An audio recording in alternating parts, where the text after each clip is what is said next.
no coração daquela mulher. Ele vai trazer um versículo que a qualquer momento em que a igreja estiver na face da terra, o versículo não vai estar no passado, numa colocação anterior, mas o versículo que Jesus deixou, qualquer momento em que nós estivermos vivendo, qualquer igreja que esteja atuando, pode ser a nossa, pode ser a igreja que vier após a nós sermos levados a dormir em Cristo, se Cristo não nos levarmos antes do arrebatamento.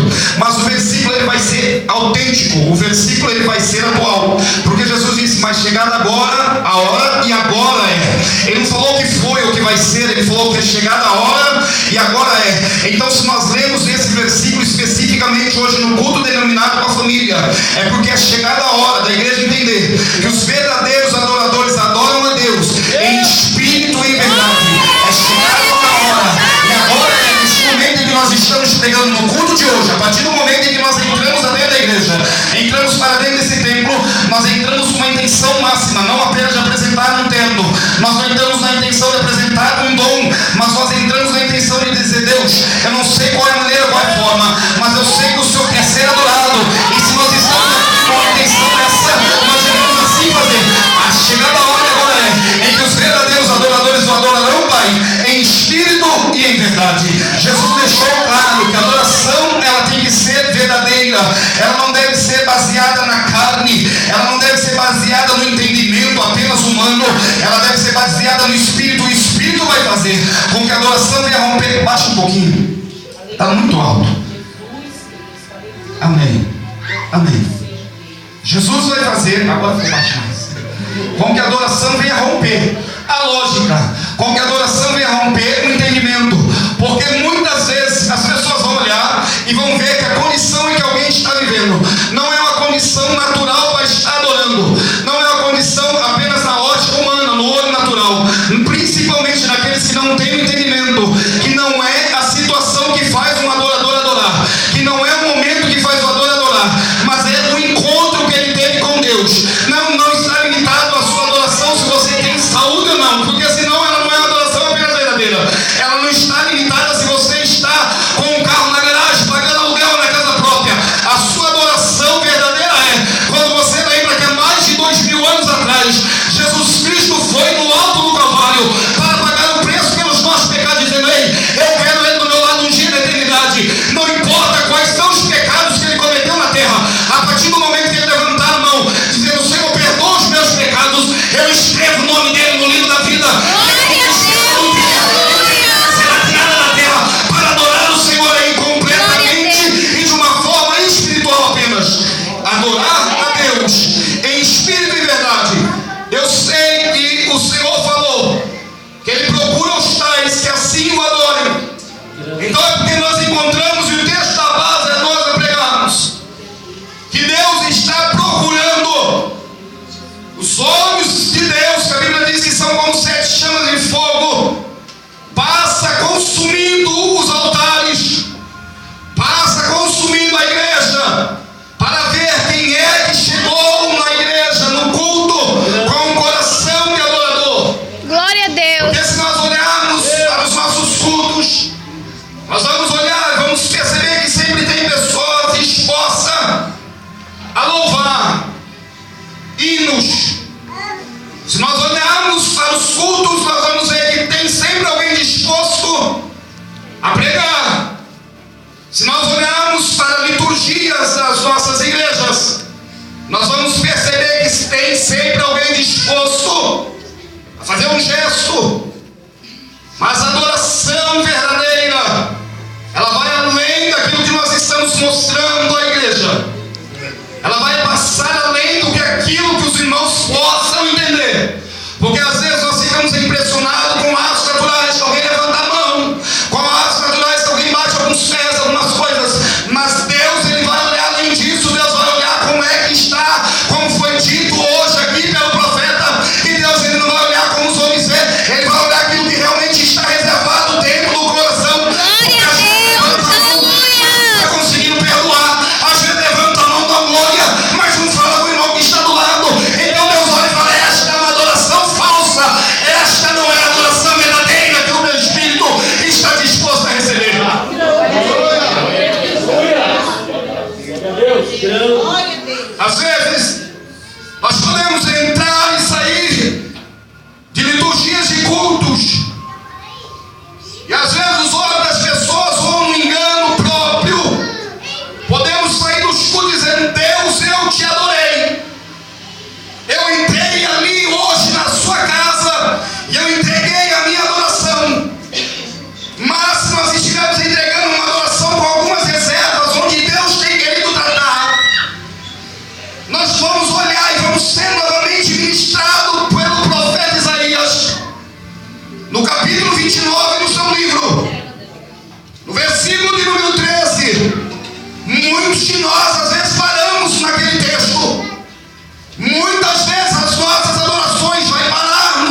Quantas vezes será que nós não saímos e esse versículo não nos alcançou?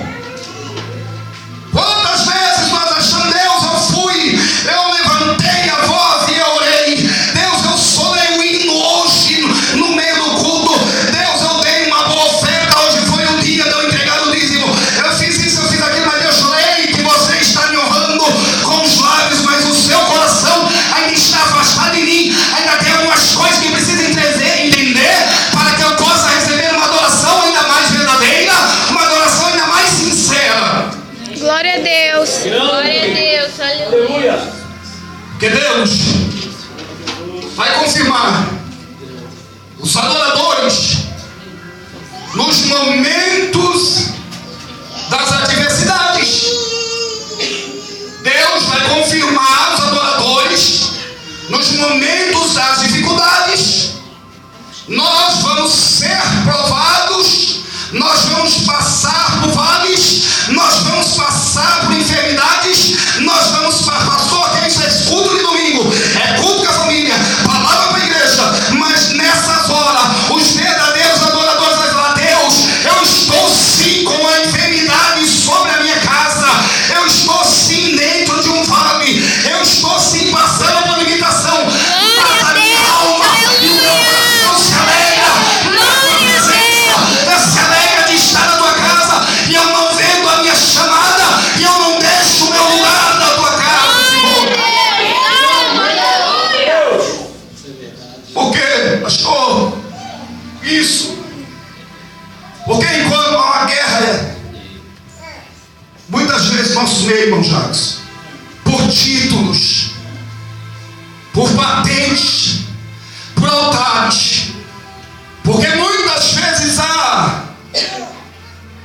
guerras por posições, mas o verdadeiro adorador, ele vai esquecer todos os encargos e as posições humanas. Em alguns momentos, não estou falando que não é importante a liturgia e a hierarquia da igreja, principalmente num ministério como esse, nós fizemos muito por isso. Mas se nós olharmos para a Bíblia, Deus achou um adorador que quis deixar de lado um título importante que daria a ele uma posição a maior que queria ter na terra, para ser um adorador a Deus.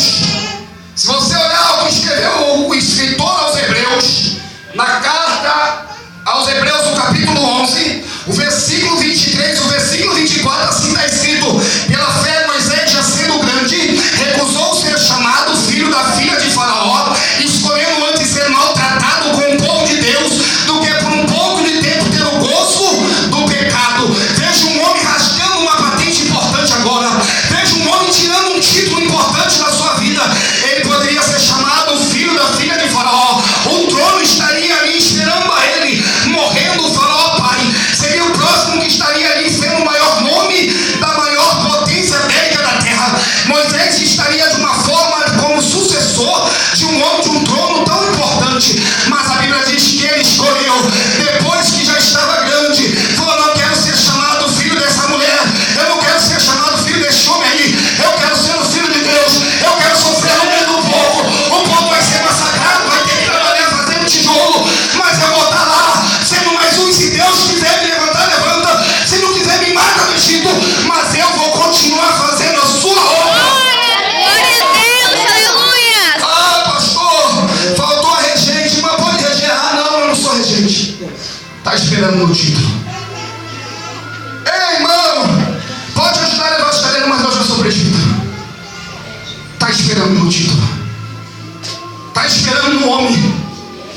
Moisés, a Bíblia diz que ele decidiu, falou: eu vou escolher, escolheu.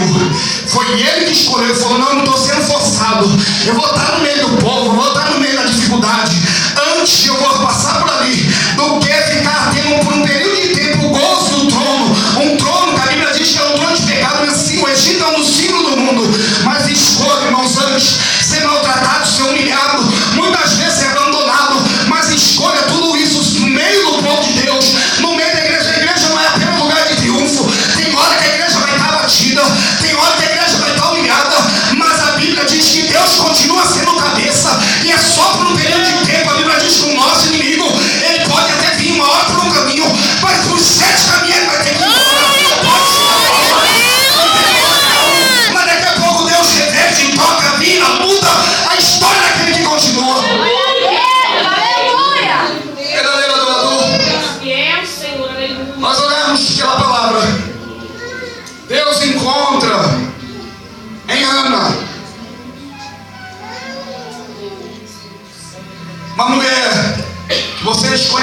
história, limitada no maior sonho que poderia ter uma mulher judia, uma mulher limitada no sonho de gerar, uma mulher que a promessa da evidência do Messias, porque toda mulher judia sabia da promessa que estava lá em Gênesis 3:15, que Deus levantaria do ventre de uma mulher um menino que levaria a humanidade e viria da nação de Israel.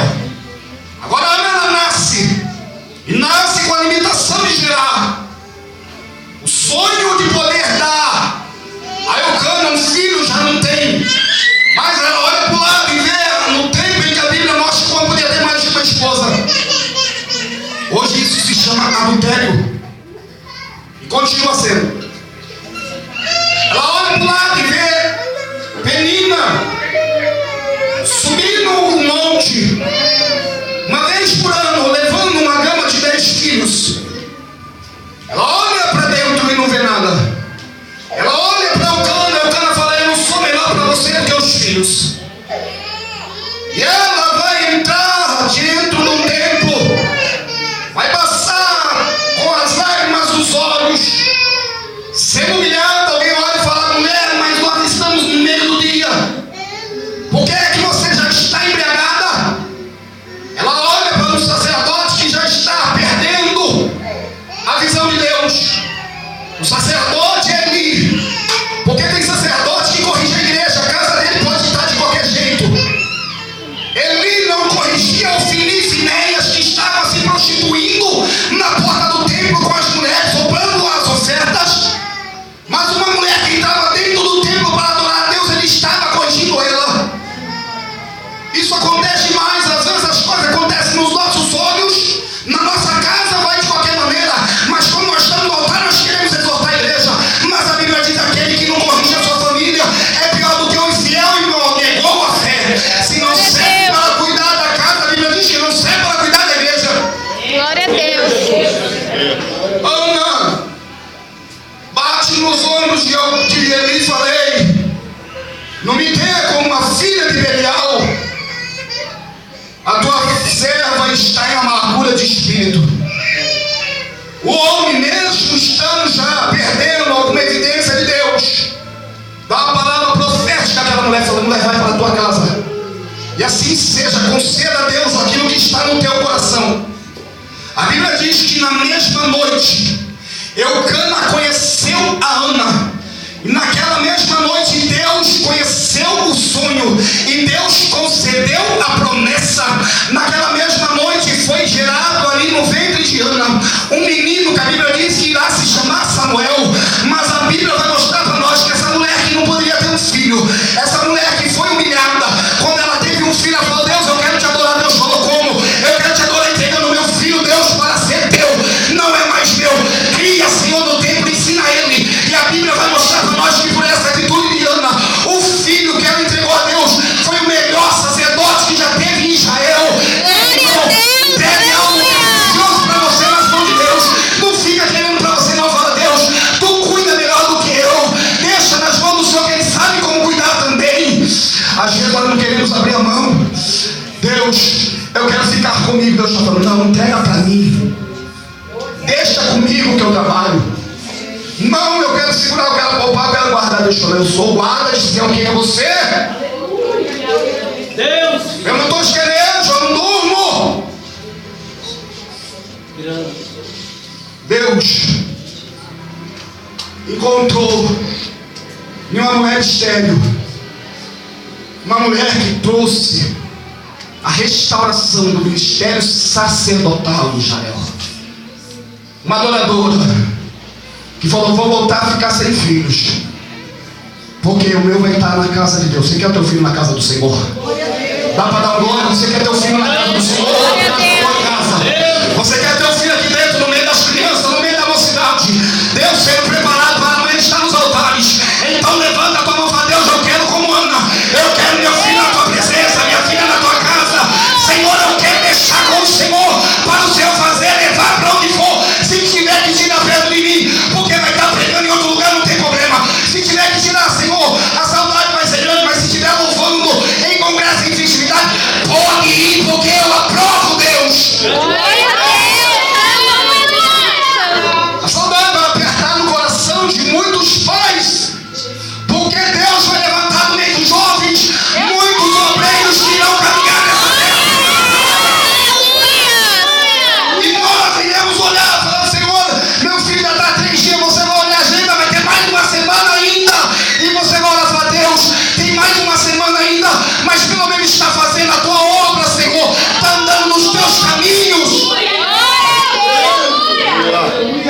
Deus encontrou os adoradores quando levado à Babilônia.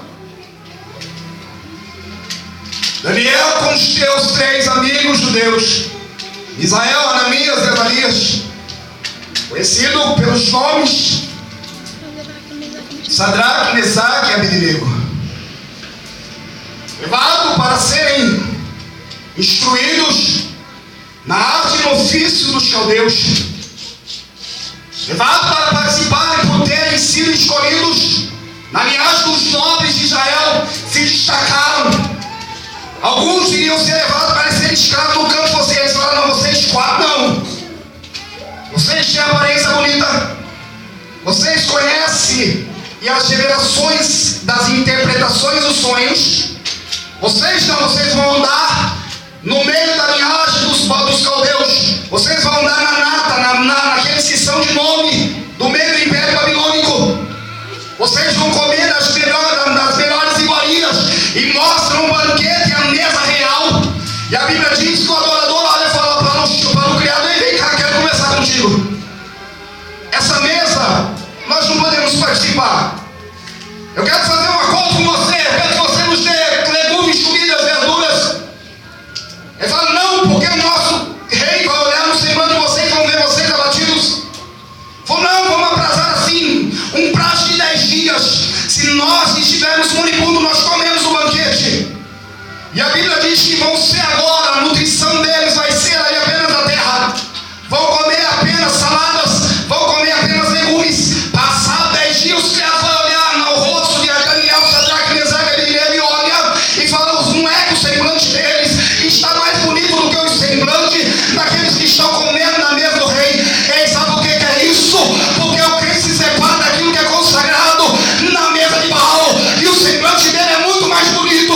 Não precisa de isso, aquilo, ele anda com o rosto natural e as pessoas têm um brilho diferente. É a glória que estava reservada no dia de Moisés, que Moisés precisou colocar um véu no rosto, porque se andar sem véu, a glória que estava no rosto de Moisés ofuscava os olhos das pessoas. Assim será na vida daquele que santificar, assim será na vida daquele que se separa de Deus. Vai olhar e vai trazer uma diferença tão grande. Aonde você passar, as pessoas vão olhar e vão falar como falava Eliseu: ali vai um adorador, ali vai um outro Deus. Você é diferente. Se abasteça, saia da mesa de Baal. Hoje a mesa de Baal está nos celulares. Hoje a mesa de Baal está nos teclados. Hoje a mesa de Baal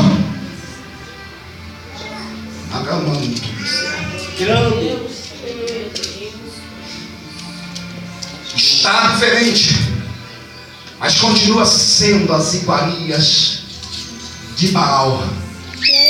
Separa, sai dessa mesa. Vai comer do maná que desce do céu, bebe da água que bebe da rocha, que é muito melhor. Sai dessa miséria. Glória a Deus. Quando olharam, viram e se cumpre o que diz em Malaquias no capítulo de número 3. E vereis a diferença entre o que o serve e o que não serve a Deus. E vereis a diferença entre o que serve e o que não serve a Deus. Pode andar até o período de tempo junto, como as 10 virgens, todas eram virgens, todas estavam vestidas de branco, todas traziam lamparinas nas suas mãos, mas a diferença era que além das lamparinas, as outras 5 virgens trouxeram azeite consigo. Então a diferença, o azeite é símbolo do Espírito Santo. Vai se mostrar à meia-noite. O que é isso? A hora que não tem ninguém te vendo. A meia-noite não é lugar de um crente, mas está enxergando outro.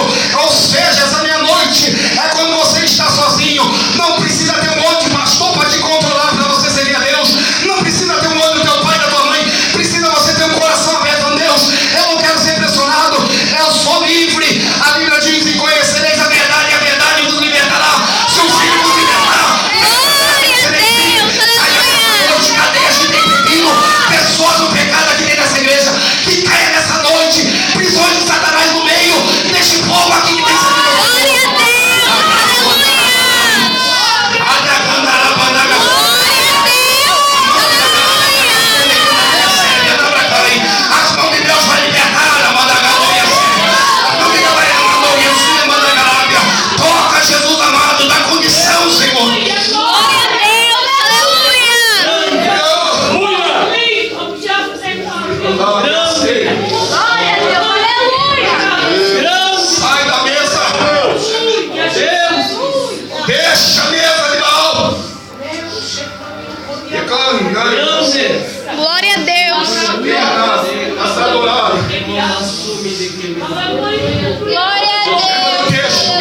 ele tem uma vida de oração. Glória a Deus. Ele tem muitos nós, irmão, que acerta. Uma fraqueza com Deus de orar, que miséria, andaço, mandaia, arábia. Ai, como a sua negra, a sua candarábia. E é por isso que muitas vezes o pecado tem te alcançado, porque tem deixado a brecha vaga da oração.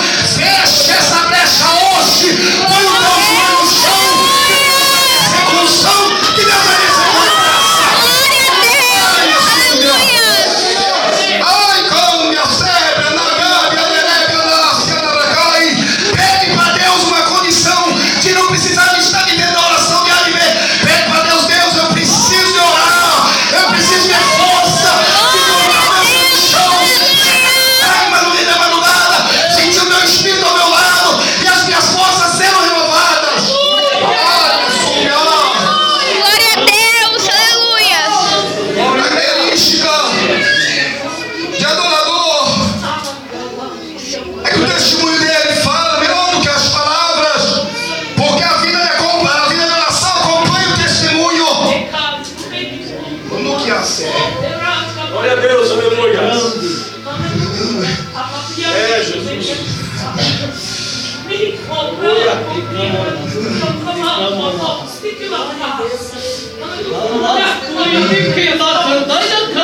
Aleluia.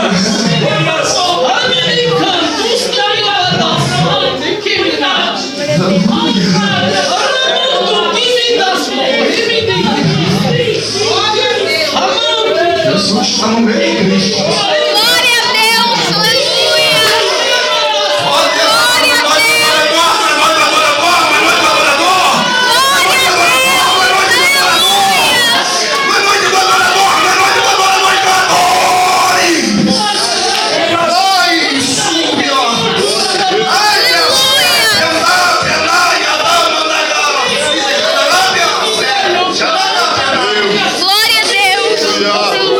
Adora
Vocês sabem de onde eles vieram? Da linhagem das filhas de Ló. Amon, Moabe, Moabita bonita, e os moradores de Seir cercaram. A notícia a princípio traz no coração de Josafá um desespero, mas no versículo 20, no capítulo 20, segundo Crônicas, verso 18, Josafá dá uma ordem, chama todo o povo, chama toda a nação, e diz assim, então a Bíblia: então Josafá se prostrou com o rosto em terra, e todo Judá, todos os moradores de Jerusalém, se lançaram perante o Senhor, adorando. Glória a Deus, Josafá estava agora desafiado por 3 grandes exércitos. O rei que precisou saber: eu sou rei, mas eu sou um adorador. Ele esquece o cargo, a patente, põe o rosto no chão, chama todo mundo, falei: vamos pôr o rosto na terra, a boca no pó. A Bíblia diz: põe a tua boca no pó, porque assim para ti haja esperança. A Bíblia diz para nós que Deus trouxe então uma grande confusão. Quando todo Judá, todo Jerusalém adorando, Deus vai trazer uma confusão tão grande. 3 exércitos, a Bíblia diz que um olha para o outro, fala: você é meu inimigo. O outro olha para o outro, fala: você é meu adversário. E eles mesmos começaram a se bater, eles mesmos começaram a se matar. Ei, a tua adoração vai confundir as trevas. A tua adoração vai mas então adore, adore, adore, adore, adore. Ei, ninguém saiu a peleja. O Senhor falou: Josafá, essa peleja não é vossa, mas é de Deus. Ninguém saiu a lutar, Deus mesmo trouxe uma confusão. Espada por espada, dos 3 exércitos, caíram todos ali a fio.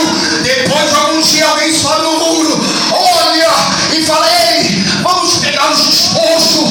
Tem cavalo, tem espada, tem escudo, está tudo preparado. Deus vai surpreender aqueles que o adoram. Glória a Deus, aleluia. Ah, Jesus.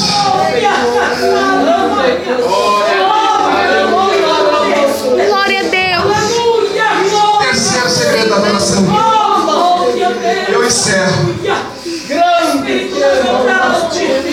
Repita comigo: a adoração Adoração me dá força me dá força para continuar lutando. para continuar. Mais alto: a adoração me Adoração dá força me dá força para continuar para lutando. continuar lutando. Chega uma notícia na vida de Jó. Jó, vieram os bandos dos caldeus, deram contra o teu rebanho, mas eu escapei, Jó, para trazer a notícia. Bíblia dizendo: estando esse ainda falando, veio outro dizendo: Jó, estávamos reunidos na casa de teu filho mais velho, estava todos os teus 10 filhos, Jó. Veio um vento dos 4 cantos da terra, bateu sobre o telhado, Jó. Todos os teus filhos morreram, mas eu sobrei para te dar a notícia. Jó olha para o lado, na esperança de uma esposa dar a ele uma palavra de conforto. A esposa olha e fala: ei, por que não amaldiçoa teu Deus e morre? Jó olha para os seus 3 companheiros e o dedo deles estão em rispe, falando: Deus deve estar te cobrando de algum pecado. Glória a Deus. Deus olha para